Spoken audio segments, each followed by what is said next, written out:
Good afternoon, Okay, so everyone. I Thank you for coming to our session. Sorry, we're having technical difficulties. I'm Saleha Kumuwala. I'm a professor at the Bauer College of Business at the University of Houston. And it's such an honor and a privilege for me to be able to facilitate this session. It is my honor and a privilege to introduce three of the most outstanding speakers for this exchange. We have, you may think I'm biased, but no, I'm not. I think this is one of the best presentations. So let me start with introducing our three speakers this afternoon. Dwayne Elverum is the executive director and co-founder of City Studio. He has taught at university for 20 years at the University of British Columbia School of Architecture and at Simon Fraser University Center for Dialogue as an associate and visiting professor. He has also held the roles of assistant dean and academic advisor at Emily Carr University of Art and Design. We will start with Dwayne's presentation. But while I'm speaking, let me go ahead and introduce our other two speakers as well. Dr. Maria Damus is the co-founder and director of the Sustainable Communities Partnership at the University of St. Thomas in Minnesota. Her teaching and research centers around interdisciplinary, applied, and experiential learning that explores interconnected social and ecological systems. And our final speaker is also somebody very accomplished. We normally don't get speakers from this category, so we are just thrilled to have Mr. Eric Wychak. He is a planning analyst at the Metropolitan Council, the regional planning body for the Twin Cities of Minnesota metropolitan area. He has worked as an urban and regional planner for over a decade, both in Scotland and now in Minnesota, and his primary area of focus is planning for resilience in the face of climate change.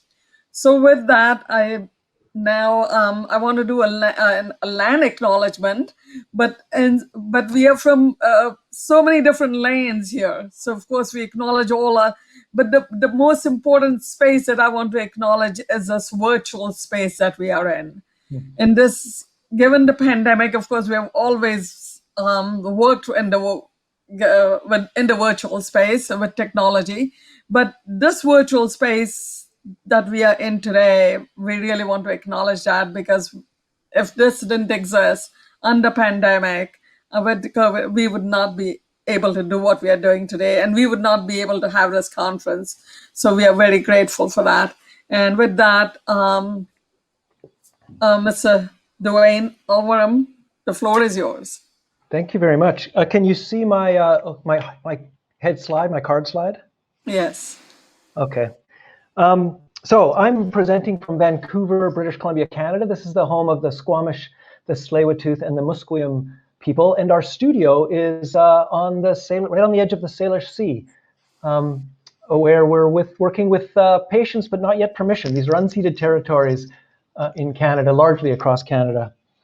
And today I'm going to tell you the story of how on this land we've built and scaled what we think of as an on-call hosting and matchmaking service that unites municipalities with academic expertise across all city departments and academic disciplines and all cities. It's kind of plug and play model for cities. It's the story of a project that my co-founder and I, we were professors at the time. We pitched it to the mayor of Vancouver and the community leaders about 10 years ago we started. It's the story really of asking what education is for. It's a story of expanding the social mission of universities, certainly about inclusive city building. And really, it's a story of city leaders who say yes. It's really, Eric, I'm so happy to have you here. We often speak with city leaders as well, and we realize you're taking time out of your day, and there's great benefit. But to actually have it happen as a kind of regular act of city building, we know it's a very meaningful thing. So I pay respect to your presence here. One of the things we've learned is that mayors really matter, city managers really matter, city staff really matter. And at the core, City Studio is a kind of civic contract. It's a new kind of contract for strategic partnerships at the institutional level to work together more or less in the everyday business of city building. And we're a national education charity. We provide this model to municipalities in Canada and around the world. There's currently 14 cities in our network. I'll speak a bit more about them in the coming slides. But it's important to note that we're supported by three foundations. We're supported at the national level by McConnell for social innovation and business development and systems change. The same thing at the provincial and local level in the Vancouver Foundation. And then we're supported by the Business Higher Education Roundtable. This is a national organization that's focusing on work integrated learning experiences in rural and marginal communities in the North.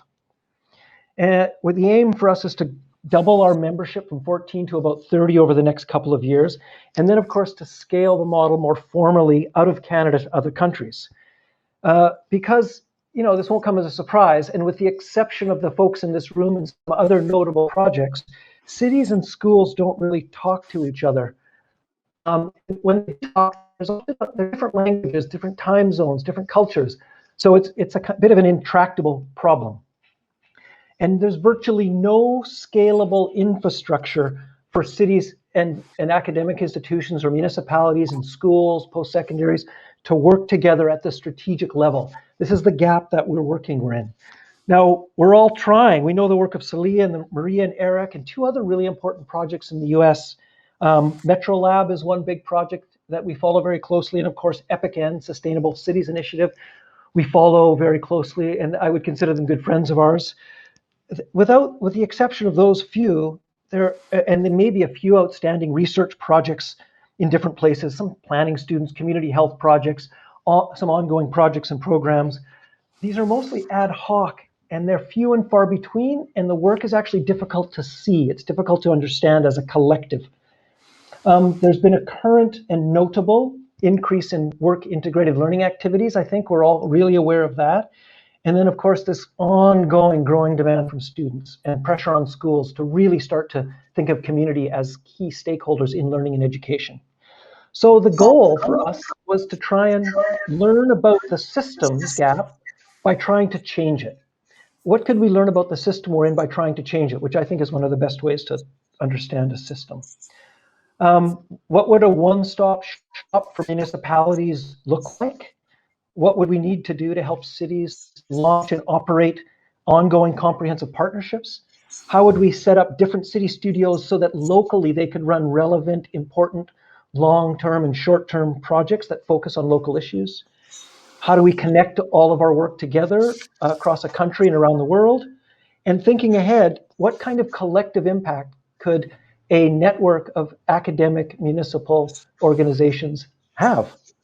And this work seemed important for many reasons, not least of which is that, all municipalities have all of the same challenges. I've listed 12 here that kind of capture the work on the ground.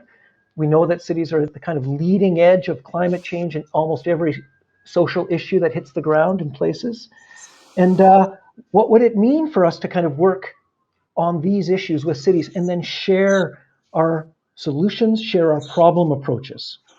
In our case, at home, there are thousands of experts on campuses and 100,000 students, 123,000 students actually, that aren't really able to take part in these challenges, and certainly not collectively in any way.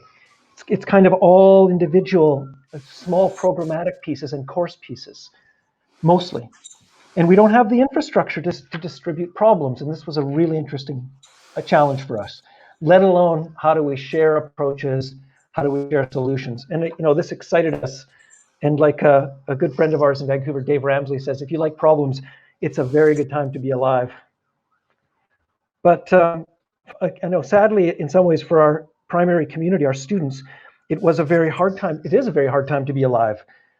On my 20 years on campus teaching, academic advising, assistant dean, I can't tell you the number of students that poured through my offices crying, depressed, stressed, for all the reasons we know.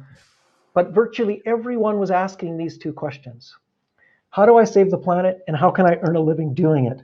They were learning all about the problems in their classes, but there was a gap between the problems they were learning about and hearing about in the news and talking about with their friends, and how to actually participate in their classes. They had mounting debt, they were depressed. Many of our students come from immigration contexts as first-year immigrants, and then there's also a disparity between the life they have in the country and the life they might have at home with their families, and they had to wait 4 years to start. Faculty were trying to get students involved, but we were overwhelmed too. There are internships and co-ops and service learning, but these are limited in some kind of scale. They often happened outside the learning context specifically, so it was kind of an extra thing. And it was our experience that students really didn't have anything extra to give. So the design challenge for us was that in any class, how would it become a place where assignments could point at a real city project? And it really is the basic foundation of the model. And like I'm sure everyone in this room knows, students can do far more than we ask them to do in classes. We often don't ask them to do as much as they can do through their learning. But so it seemed ripe. And so I'm going to give you an example here of one of our very first projects, and it kind of set the standard for what we thought we could do.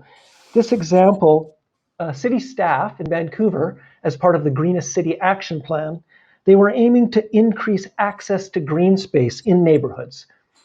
And our students suggested, well, why don't we go out in a force, a kind of student corps, and map all of the small, unused city-owned spaces, and let's do it in a couple neighborhoods. These were little triangles, unused edges, all the places we kind of drive by and don't think about. But the students actually wanted to know where they could do projects in these little places. There was a lot of tactical urbanism at the time, and geez, couldn't I start a little garden? Couldn't I build a little swing? And in the case of Becky and Jackie and Victoria, they wanted to do an art project. And this, you might have seen this on Instagram. A lot of tourists to Vancouver come and they photograph themselves in the frame with the mountains in the background. So it's just an example of how to work closely with city staff, how to use engineering and streets and parks, collaborate, and really use kind of student interest to be a DNA and then expertise to drive the project. So now we coordinate. This learning was quite profound, as you can imagine, and so we expanded, and now we coordinate to multiple courses in multiple departments with the city on 6 campuses. We do about 35 projects a year with 500 to 700 students in Vancouver, and these are projects like we do. How do you improve settlement services with the Vancouver Immigration Partnership? This is a long-term, multi-year project with Langara, nursing and marketing and business. We do projects like we use AI to figure out how to do more efficient parking in Vancouver. This is a collaboration between Harvard and UBC and the City of Vancouver Transportation Plan. We've done things like tidal water, intertidal zone analysis and intertidal zone mapping and research. Here, the student in the top right is presenting the Building for Biodiversity project to city staff and the sustainability group about what they found when they mapped for species and intertidal life along Vancouver's foreshore. Of course, we respond to crisis. This is the kind of the context is the opioid crisis in Vancouver, massive, devastating, brutal attack on our population in Vancouver. And there are kind of cross-cutting issues around needles and around public health and around safety. And this was like, what do we need to do? We need to know to be smart with sharps. And here again, the students are presenting to city staff and designing like signals to the city that we're trying to figure this out with needle drop boxes and other things. And of course, the classic public space activation. This is outside our studio in Vancouver on False Creek on the seawall. And the city's given us this space to experiment with. So we do murals and we put out chairs and we put on concerts. And what are we learning activating spaces ourselves? And many other examples. If you go to our website, you can see the hundreds and hundreds of projects that we've worked on. In doing this work and in presenting to other conferences, we really learned a lot about what people are wanting to know about the work. These are questions like, how do we work with staff? How did we grow? How do we pick projects? How much does it cost? What about the unions? How do we evaluate? And how do we get students to write emails that don't start with the word hey, and so on? All sorts of questions on how do you do it. And we were confronted with the question of what matters most. So we started to codify our methods and develop a theory of change. We shared the model with a few cities, Atlanta, Georgia, Victoria, and Corner Brook, Newfoundland, across the country in Canada. But when we mapped the process, of course, we thought projects were at the center. They were the most important thing. But we discovered authentically what everyone I think already knows, but we seem to relearn it every day and need to relearn it every day, that the relationship was really the difference between a good project and a great project. But more specifically, it depended on the kind of relationship. And in this case, we relied heavily on the work of Inka Boerman at the Free University in Berlin, who deals with trust relationships in innovation networks. And we really started to think about what does it mean to have a trust relationship as opposed to instrumental relationship, or as opposed to pragmatic relationship. When the project was good but transactional, the results just weren't as strong. But when we developed a curriculum for relationship development, relationship maintenance, relationship evaluation, all the projects got better. And the thing that was really astounding was that we then learned that the two most important things that humans as social beings need to know in life, how to pick a primary partner and how to maintain your key relationships, there aren't a lot of options for these kind of courses on university campuses. So this became a profound recognition of the what is a relationship and what does it matter to the kind of work that we want to do in the world. We learned that projects definitely move as relationships, and for us, these relationships start every April. It's a kind of annual cycle that we have. It begins where our coordinator invites 30 staff or so, up to 30 staff into our studio, where we get project ideas for things off the side of their desk, things they want to work on, things they're excited about, strategic planning areas and focus. And these are discussed and mapped. You can see in the second picture on the right. And we put them all up into a kind of collective bucket. These projects are then taken from our studio to the schools, where they're distributed through deans' networks and departments and faculties. These are things like, we might want to know how to reduce waste in parks, or we might want to know how to increase voter turnout, or we might want to figure out how to collect dog poop in parks to reduce solid waste streams. It kind of doesn't matter, and it kind of runs the gamut. Over the term, the coordinator hosts the project design together, where city staff generally contribute about 10 to 15 hours of their time. Projects are launched in public at an event or a public test of an idea, and then we all meet at City Hall twice a year to share and evaluate projects at our Hubbub Showcase for about 250 people per event. The key thing about this, and you can see in the bottom right in this small picture, these are parents, faculty, community members, counselors, city staff, students, all talking about these projects with the goal of trying to figure out how to turn these experiments into real solutions. And it was at this point that we started to realize we served as a kind of problem distribution service for the city. And in this way, we operate as a lab, but generally we don't consider ourselves a lab. And we can work on almost anything for the city. This isn't limited to any department or connected to any particular staff or strategy. We've developed this ramped framework. So we say to city staff, do you need research? Do you need analysis or mapping? And then the city staff really quickly find themselves in the deliverable that they need. From the university side, faculty want to know, interestingly, what problems can they get access to? So faculty want access to problems, which we provide. From the city staff side, staff want to know, but what can students do, which we provide? So it's this kind of matchmaking service. And, it's kind of a joke, but it's kind of not. We're trying to kind of match people here. So it's kind of a harmony.com for city lovers. It really is we take the responsibility very seriously around making matches that are mutually beneficial, and then, but also exciting and come from excitement. And when there's love, hopefully there's mutual benefit, I guess. And all this happens within existing structures. I don't know if I doubt there's any university presidents joining us today, but we did learn that it's not a good idea to try and change things too quickly. Things have to go slow, they have to move through all the proper channels. So we thought, well, let's not change anything. Let's work in classes for credit with staff on projects and use those as the building blocks. And what we learned, though, that the students were reporting engagement, but we soon learned that the city staff was also reporting the same things that students are reporting and that community members were reporting. Deep engagement, co-creation, creativity, increased experimentation, increased risk, career value, and new relationships. And that primarily they were enjoying the city more. And interestingly, the media started writing positive things about the city relative to these projects, which was kind of a bonus. Everyone loves when students are getting real experience, contributing real work. The key to this whole thing, of course, is that we have a coordinator, and the coordinator sits in the center of all of these relationships.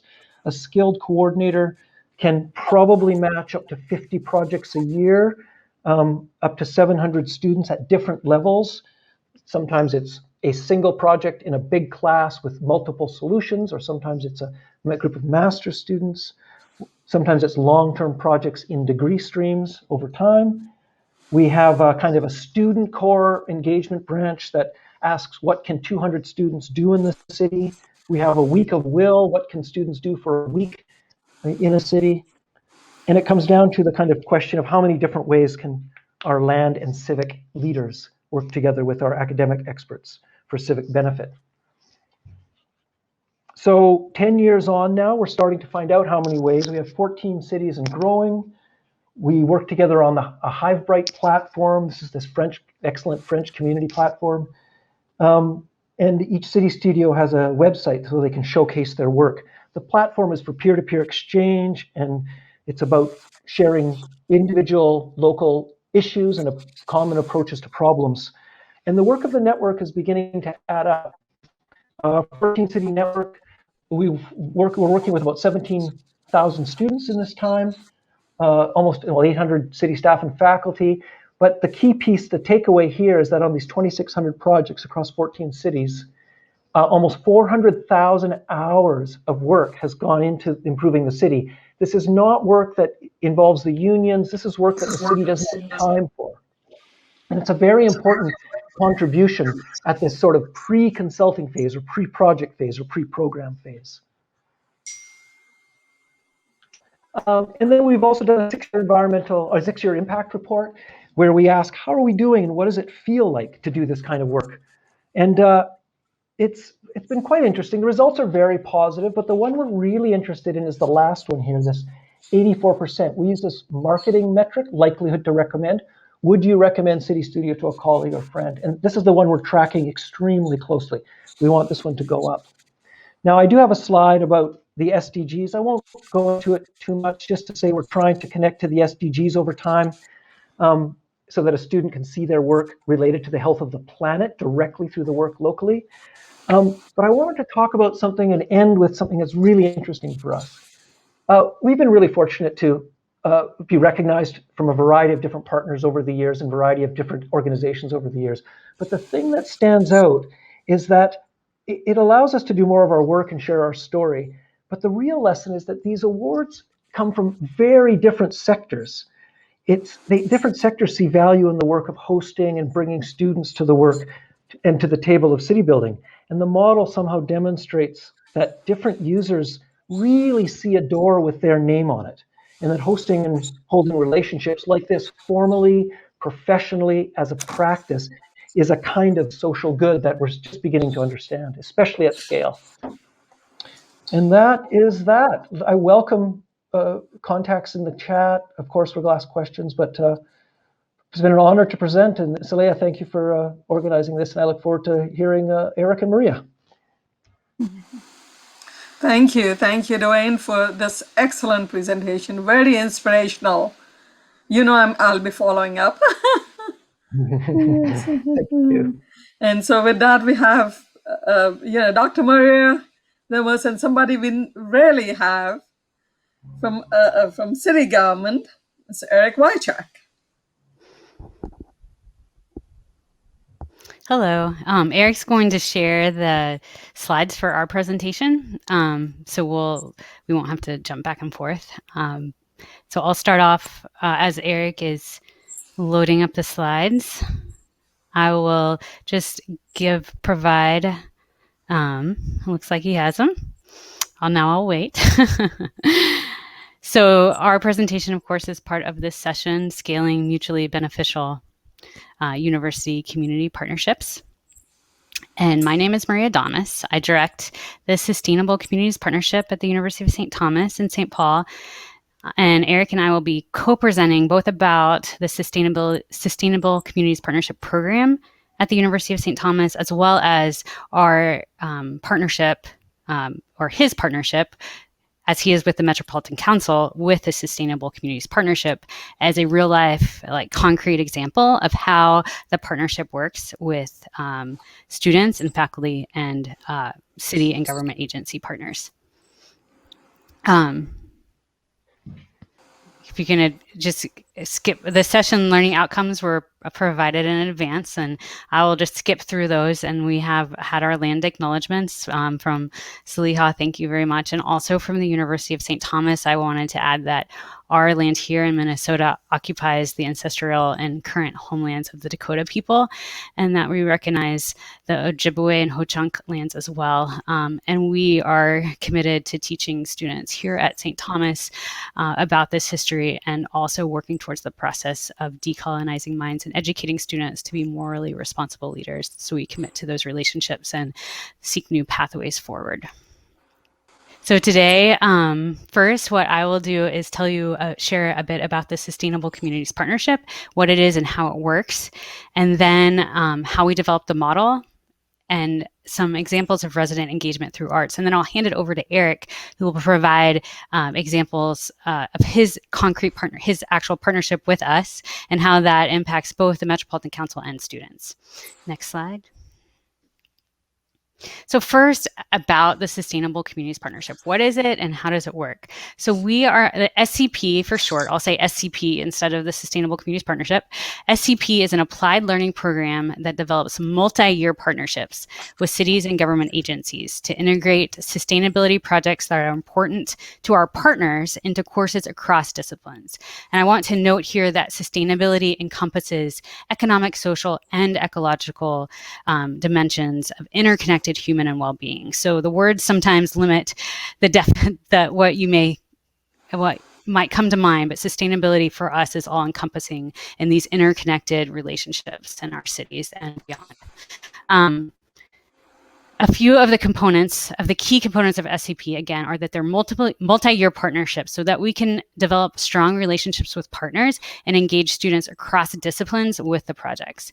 So far, we've collaborated with 26 different disciplines at St. Thomas, ranging from computer science to theology to English to what you may expect, like environmental science and environmental studies. Partners identify the projects. So these are projects that are important to them, but they may not have the time to complete themselves along with all of their other responsibilities. So we're working to expand partner capacity. Partners identify the project topics and goals. So these are community identified objectives. We're working with the community to advance their goals. SCP facilitates project scoping to align the partner goals with the student, the courses. So these are all integrated into existing courses, and we want to adapt the project to the course, not the course to the project, so that there's seamless integration for faculty, and it also advances the partner goals. So the project scoping process does this. We collaboratively develop and adapt a project for a particular project topic for a particular course through a conversation that we do at the beginning of the semester, and it sets the expectations and timeline for the project for that semester. The key component for students is applied learning. So they are applying what they are learning in class to this question a partner has. And also that these partnerships are mutually beneficial and transformative. It expands partner capacity while at the same time empowering students through this applied learning approach. Okay, next slide. So SCP is a member of the network that you might all be interested in called the Educational Partnerships for Innovations and Communities Network. So it is a network of universities that are collaborating with government entities through mutually beneficial and impactful partnerships.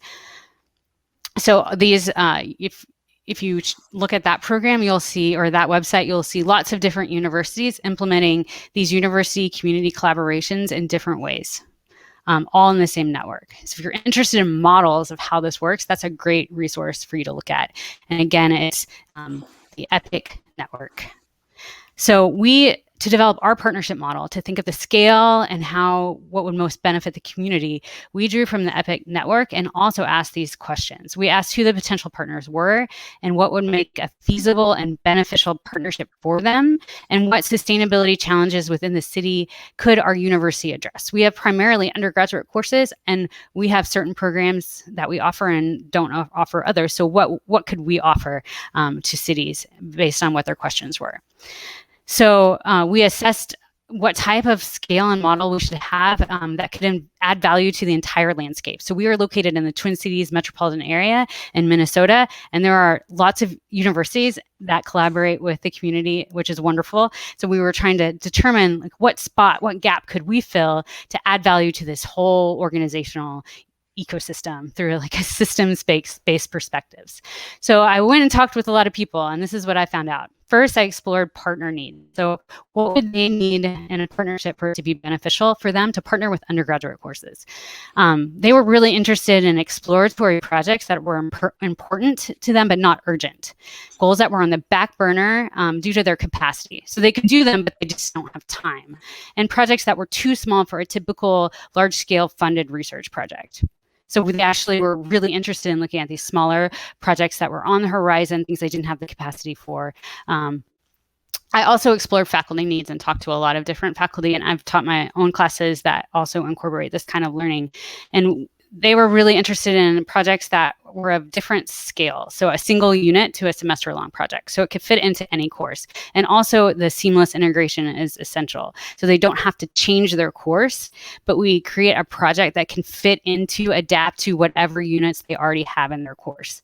So it opens up participation for all kinds of different disciplines and levels of courses. So it could be one unit where they do a problem set based on that question the partner has, or a semester-long project where they're developing something more extensive. It comes in all different forms. And the idea here is to be as adaptive and flexible as possible through project scoping that aligns the city goals or the government agency goals with what's happening in that course. So after all of this, lots of conversations, this is probably about a 6-month time frame, we decided on a multi-year overlapping partnership model. So we have about 1 to 4 projects per semester per partner, which reduces barriers to partner participation. So they have time to collaborate on these partnerships while at the same time expanding their capacity. We have multi-year partnerships so that even though we're doing a small number of projects each semester, together, cumulatively, they have a large impact and they create deeper relationships. There's opportunities for all disciplines to look at the project questions that the partners have, and it increases the diversity of the projects for undergraduate courses as well. All right, next slide. And here's just an example of our partnership timeline. So you can see gives you a sense of what it looks like to have multiple overlapping partnerships. And there's variable length of partnerships based on what the partner preferences are. And SCP will also be extending our partnerships with the Metropolitan Council and Metro Transit into 2024. So imagine the future timeline extending forward. It's very exciting. Next slide. So again, each semester we collaborate with multiple partners on projects, and we will have a total of about 30 projects per year across our different partners. Since our program began in 2016, we've collaborated with partners on more than 130 projects across 26 different disciplines involving over 2,500 students. And our project topics range from community engagement to energy to water, all of the interconnected social, ecological, and economic dimensions of what our sustainability challenges our cities are facing.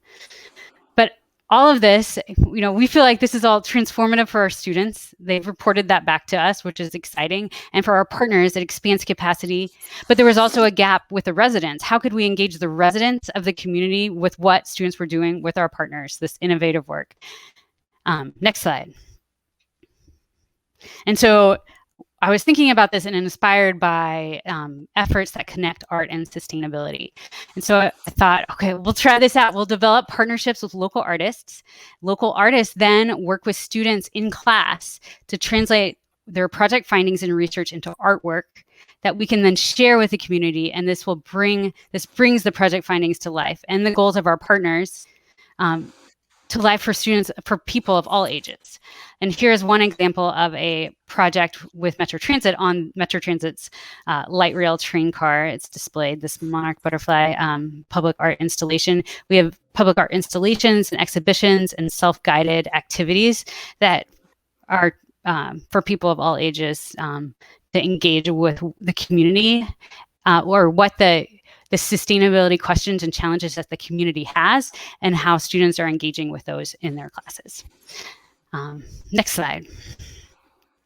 And now I'm going to turn it over to Eric to provide a partnership example. He is with a planning analyst with the Metropolitan Council, our wonderful partner of several years now, working with lots of students and faculty and me to adapt projects to advance the goals that the Metropolitan Council has. So I provided an overarching view of the Sustainable Communities Partnership, and now he will speak from a partner perspective. Great, thanks, Maria. Can you hear me okay? Can everybody hear me? Mm-hmm. Yes. Great, because I'm in the presentation, so I want to make sure that. My hope ultimately is that we can just keep extending our timeline in partnership with the university, but I don't know how that would work. So, or if they'd be open to that. But the nice thing, we will be. I'll just say that now. what we find too, like I'm going to describe a little bit. I don't want to spend too much time on what the Metropolitan Council is, but I think it will help you understand the complexity of some of the issues that we face when we look at things in a regional, transboundary level. It's very challenging for cities to do a lot of the work that they want to do, and these sorts of partnerships are absolutely critical in, really moving the needle on some of this work, but also allowing an opportunity for the students to really understand some of the complexities involved in this sort of work. So the Metropolitan Council, we are the regional planning body for the Twin Cities metropolitan area, and that consists of the 7 counties that you see here on this map. We also have 3 rivers that come together. One of the main rivers that you may know of is the Mississippi, but we have 2 other rivers as well, the St. Croix and the Minnesota River. Just over half of our state's population actually lives within this region. So there's a lot going on. We have very, very agricultural rural areas in this region, but we also have major cities with, all sorts of, all of the challenge that comes with major cities. So in terms of us doing regional planning, we always work in partnership with the cities and with the counties. So we do hear a lot about city concerns about, what the challenges are in terms of doing the work that they need to do. So one of our main roles is to provide assistance to cities to help them get that work done and help them do good planning work. So Metropolitan Council is a little bit unique as what we call a metropolitan planning organization. These are all over the country, and to a large extent, the metropolitan planning organizations were formed really in the 1950s and after as a pass-through for federal highway money. But our MPO, the Metropolitan Council, we actually have a wider remit than just highways. We also run the transit system. We provide about 82 million transit rides per year. We are also unique because we also run the regional wastewater system, which consists of about 9 wastewater treatment plants, and we treat about 250 million gallons of wastewater per day. We also provide a lot of housing to our residents through our Metro HRA programs. We also have an interest in things like water supply and climate change and climate resilience planning. And we also have a regional park, an award-winning regional park system consisting of 56 regional parks connected by a 400-mile trail network. So a lot of work and super exciting. And as a planner, it's a great place to be. But, because of this systems approach and the challenges around system planning, we need a lot of help to do the work. And this is where St. Thomas comes in. I think one thing that's really unique about what Maria was saying in terms of setting up the partnership is that she went out and had conversations about the gaps in terms of the partnership. There are other academic institutions within Minnesota that we can partner with, but I have to say that St. Thomas is unique in being just a really easy, a really easy partnership to have, because we can come to them with projects that are more exploratory in nature, or we can come to them with very discrete projects where we want the students to explore a set of mapping, or some, try to find some certain outcomes, or do a literature review on some best practices. And quite often Maria is able to match us with classes. So these are just some examples of some of the projects we've worked on. I'm going to highlight two of these, the ones that are highlighted here. But you can see here that they really, a lot of nearly all of the partnerships that we have are focused really around sustainability and around climate change. Here you can see we have tree planting projects. We explore the nexus between equity and climate change with students. Some students did some really interesting work on looking at lake cores to explore climate change for our water resources group. We also, I don't think this is actually the full list. I think there's other things here too. Like we had students looking at our wastewater treatment facilities and how we can convert turf grass to native prairie landscapes for water quality. But I'm going to focus on these two projects. And both the projects are actually centered around climate vulnerability. We're trying to work with communities in our metropolitan area to try to address climate vulnerability. Looking at human vulnerability and the social determinants of health to figure out what communities, what demographics are most vulnerable to climate changes that we're seeing here in Minnesota. One of the trainings we offered was in 2017, where we had a workshop, and we had community staff come to this workshop. And in the lead up to this, we had partnered with an English class at the University of St. Thomas through the SCP program. And the amazing thing about this particular project is that we had the students, essentially, I was working with the professor, and through Maria, we had the professor work with the students on interview techniques and how best to gather qualitative information. And we actually, through this small group activity as part of the workshop, we had the students recording the conversations with city staff to try to capture what are some of the challenges and opportunities to doing this work at the city level. And you can imagine, I think city staff are quite happy to be very honest with students, but also I think having students work on a project like this actually helps in terms of our messaging, not coming in as a unilateral partner in this. Partnering with the university, I think it kind of puts a lot of the city staff at ease to speak more readily. And they actually came out with an amazing report off the back end of this, really talking, mentioning the best practices of doing climate vulnerability work. And we would never have been able to achieve that had not the students captured that information.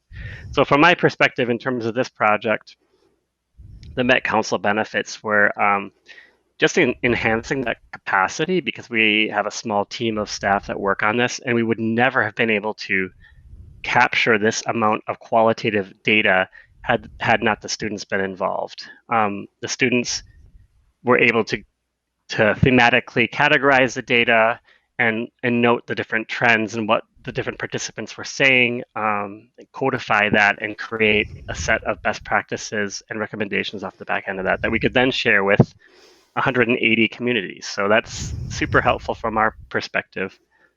Some of the student benefits, they gain an understanding of applied qualitative research through this project. They could actually see how their research was being applied. But they also learned a lot about the challenges of doing governmental work, especially when you're dealing with issues that are multidisciplinary in nature and transboundary. So students, I think, sometimes can think, well, this is just plant some more trees or do this. But when they actually understand how government works and how some of these functions are challenging, they start to understand, well, this is, there's a lot of facets involved in doing this work. So I think the students walked away with a better understanding of that.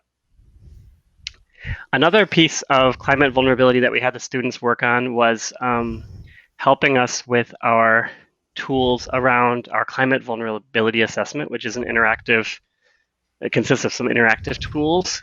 One thing we're trying to do as a government agency is to really look at, not just providing data and graphs and that sort of thing to local communities and tools, but also trying to tell stories, because stories are what really resonates with people, especially when it comes to climate change. Focusing less on graphs and data, but more on how does climate change actually affect Minnesotans. This graphic here kind of talks about what we're dealing with in Minnesota. So we are dealing with warming winters. We're, I think, the second fastest warming state in the US, next to Vermont. And then we have a lot of extreme rainfall, and we're going to be heading towards more heat waves in the future.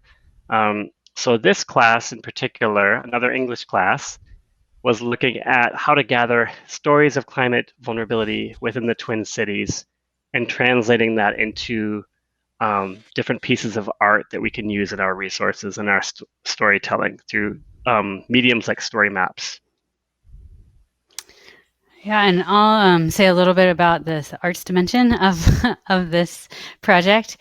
So here you see the students at work. They are with our artist in residence, Sarah Nelson, to explore how to translate narrative into artwork. So they did that first, and then students interviewed residents, as Eric mentioned, about whether they had experienced these climate trends in Minnesota, focusing on heat and flooding. And the next slide. And then based on their data from their interviews, Sarah and students co-envisioned illustrations to express the key experiences from residents' stories. And next slide. This is one example. Several residents described this area of St. Paul, illustrated by Sarah. It is an area that is also identified by the Metropolitan Council's climate vulnerability assessment as an area prone to heat and flooding, and that's exactly what residents described. Next slide. Can you move to the next? Thank you. These illustrations can, so these are the illustrations that came out of the class, and they can be shared alongside Metropolitan Council's heat and localized flooding data and maps to convey the human experience of place in the face of climate vulnerability. So this is how the residents felt in that place, and then you match that with the data that tells a similar story. So students then also brainstormed ways that they could mitigate these effects. Next slide. And finally, just to provide some of the student experience of this process of really experiencing or talking with people about their lived experience of climate change. One student said, "I never would have thought that relaying climate data from the Metropolitan Council could be a story, and I didn't realize how much different a story can be based on where you are. It became clear that the space you are in can play a large role in how different your experiences can be." Another student said, "When my group members and I went out to the neighborhood and started asking people questions, I was shocked and excited by how willing some people were to talk with us about climate vulnerability in the Twin Cities." So the students were, these collaborative projects with the Metropolitan Council have provided the opportunity for students to apply what they are learning in class across disciplines in really different ways, thinking about things in ways through art and through conversations with residents and through listening to city staff and officials talking about the challenges that the community is facing around climate vulnerability and how to address that through policy. Students have been able to apply what they're learning in class across disciplines to these real life things, to the lived experience of climate change and planning in the Twin Cities. And our hope is that students will carry these experiences with them into their future work to be listeners and leaders and partners for climate resiliency and climate justice in the area and beyond. Next slide, and I'll turn it back over to Eric. Yeah, so from my perspective, I think I can't speak highly enough about the partnership, and just anecdotally, I actually have engaged in some peer conversations with other regions in the nation. And it surprises me sometimes that even middle-sized cities that have a pretty good academic presence, that city government hasn't actually considered working with universities.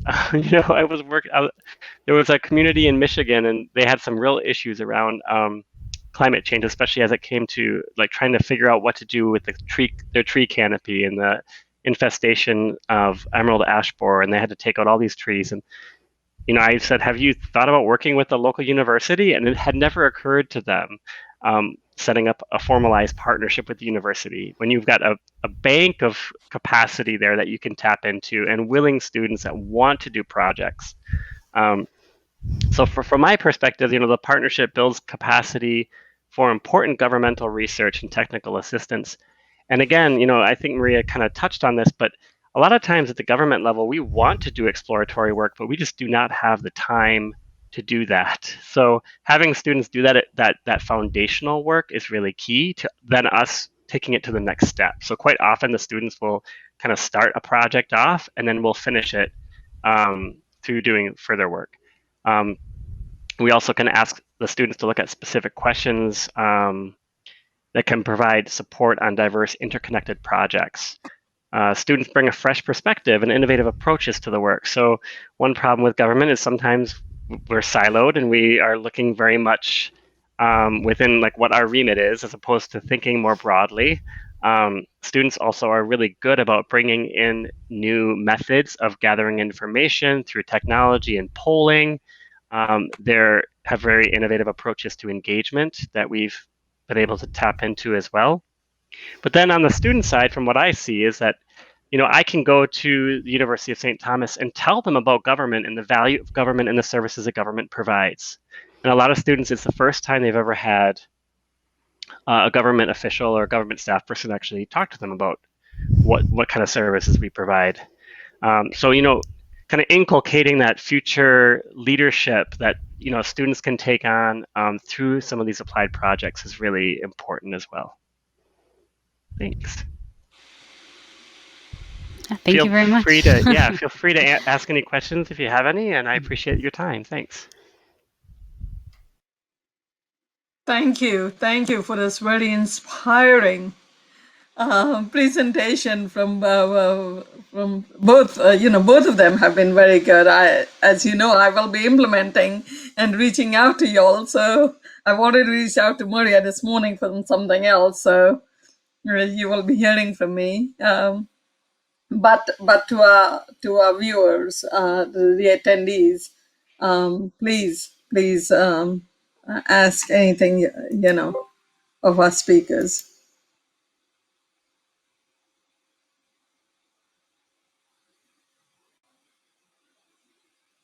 Can I then ask, so if you have, Maria and Eric, if you all had to lay down the steps, so the first thing would be to meet with city officials to find out what kind of projects. I mean, if I had to get started and on something like this.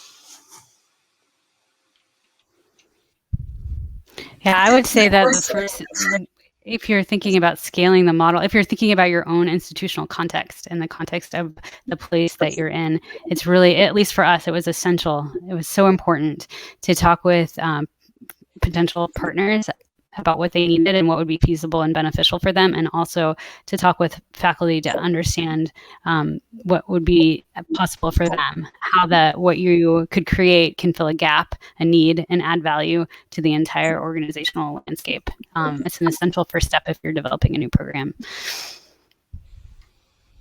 Right. So we through SURE, we have the economic empowerment that we do.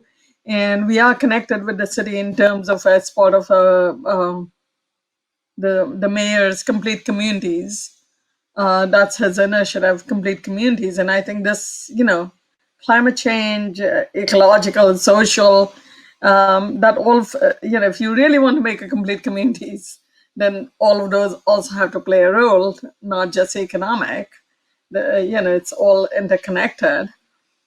And so I think that's the next, I guess meeting with, we do meet with city officials, but I'd never thought of at this level.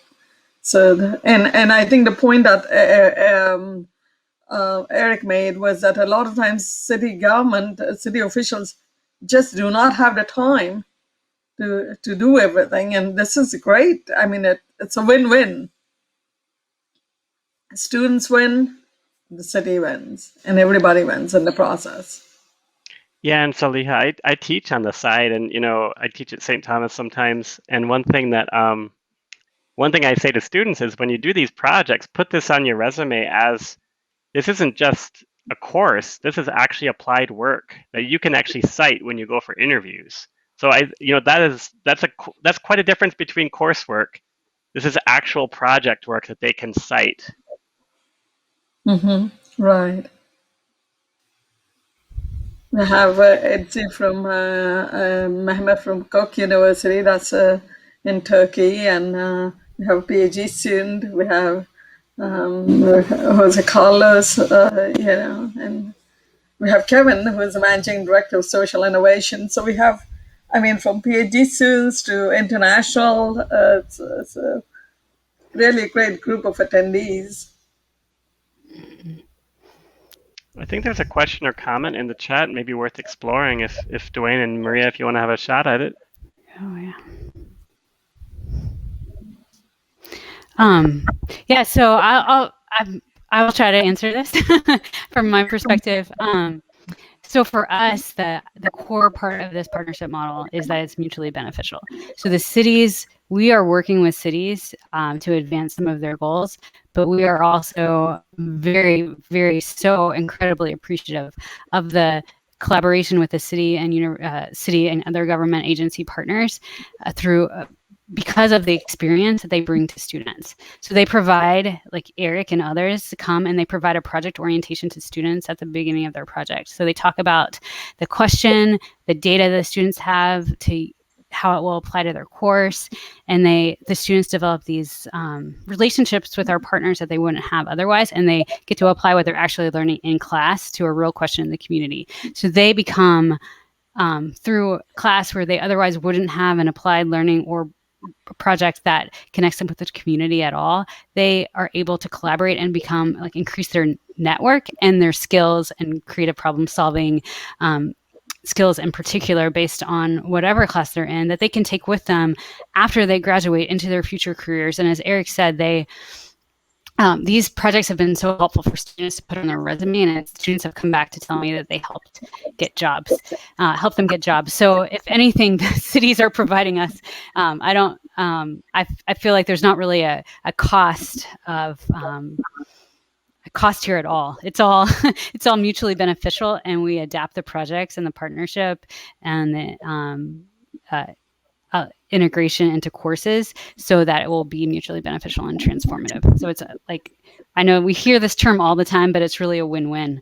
And if it's not, we don't do it. We say that project's not going to work. And it's fine if that happens. If we explore a project or a partnership and it doesn't turn out it won't be mutually beneficial, it doesn't seem to be, have that potential, we don't pursue it, but we're still, we still have a good relationship. So the process is set up to determine that at the beginning as well.